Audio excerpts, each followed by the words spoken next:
there are more Republicans, so that gives Boehner more votes to play with.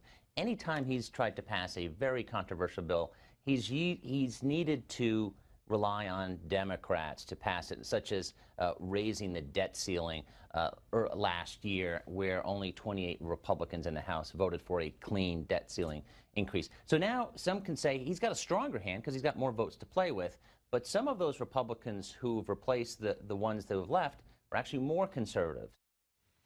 You better believe life is a lot more interesting in Washington, D.C. this week. The new Congress gets to work. Republicans are in charge. Promises are flying faster than charges. The refs played an inside job in getting the Dallas Cowboys a playoff win Sunday. And now comes the time for every lawmaker to prove they can do the job with, at the very least, a modicum of infighting. Let's welcome back to Midpoint one of the peacemakers. She's been delivering to the people of the 2nd Congressional District in North Carolina since 2011, Republican Congresswoman Renee Ellmers. Congresswoman, thanks so much for joining us. Good to be with you again. Yeah, I'm very excited. Of course, tomorrow we'll be sworn in and we'll be able to start the 114th Congress and actually get some work done. All right, now let's talk about getting that work done, Congresswoman, because here's a Pew Research Center USA Today survey that is just out today. About 7 in 10 people see potential harm to the country resulting from continued gridlock. 81% of the people surveyed say the country is more politically divided now than in the past. It hasn't been that high in more than 10 years. We have an electorate out here who simply doesn't trust politicians anymore. So how do we turn this around? Well, you know, I think that's exactly what we have to get done as elected officials. We have to show the American people that the government can work, that we in Congress as legislators can actually move this country forward. Unfortunately, you're absolutely right. They've seen nothing but an economy that has been lagging for 6 years under the Obama administration. And unfortunately, memories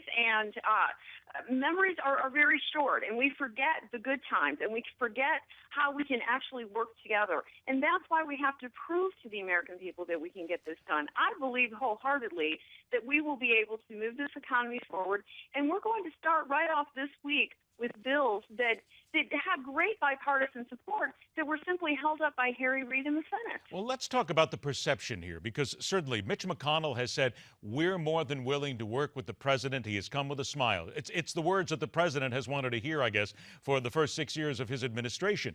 But the American people don't see it that way. They see that whether it's Mitch McConnell, Harry Reid, or anybody else, it's my way or the highway, walk away, tough luck, that's the way it is. So then how do we start getting through this without seemingly, whether it's from the left or the right, shoving it down people's throats?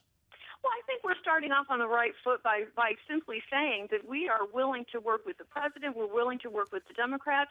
You know, Republicans, we have the majority in the Senate now, so we can really frame the agenda into the future, and that's where we have to show the American people that we can get this done. They haven't seen that in the past. Let's look back over the last couple of years. How much has really gotten done? And unfortunately, it has been gridlock held up by Harry Reid in the Senate. I can't tell you, and I know we've had this conversation before, hundreds of bills that we've passed out of the House, 46 jobs bills that have bipartisan support that we are going to focus on now into the new Congress and actually work to get these things passed. And it is up to the president to work with us on this. If he wants the American people to be taken care of, if he wants this economy to move forward, then let's all get to the table and let's work together. Okay, now with about a minute left before we take a break, what you just said, let's get to the table and let's all work together. Fair. The president and Harry Reid have to do that. But isn't it also endemic that the Republicans have to do that as well? Because even people in the Republican Party watch everybody squabbling and just tinkling on each other and getting angry at each other back and forth. And they go, you guys can't even work together yourselves in your own party. Well, you're actually very kind in your description. The issue here are Republicans do have to come together. Those who are acting out right now that are getting some media attention, that's all it is. It's media attention. These are folks that thrive on it. They're bad actors right now because they're acting as if they're going against the party, and there's really no substance to it whatsoever. If they truly meant what their plan was for a new Speaker of the House or moving an agenda in a different way, then they should have acted months ago, and they did not. Are some of those bad actors some members of the Tea Party? I don't know what they associate themselves with. What I can tell you is that they get a lot of media attention, and that ends up driving the message. The message needs to be unity right now. The message needs to be let's all work together. And that's not just Republicans. Of course, that's Republicans, Democrats, that's Congress, and the president. All right, stand by. Congresswoman Renee Ellmers will return after the break to touch on one piece of bipartisan legislation that should sail through every committee with not one single lawmaker taking umbrage. And then let's talk about whether or not America really needs a Keystone Pipeline.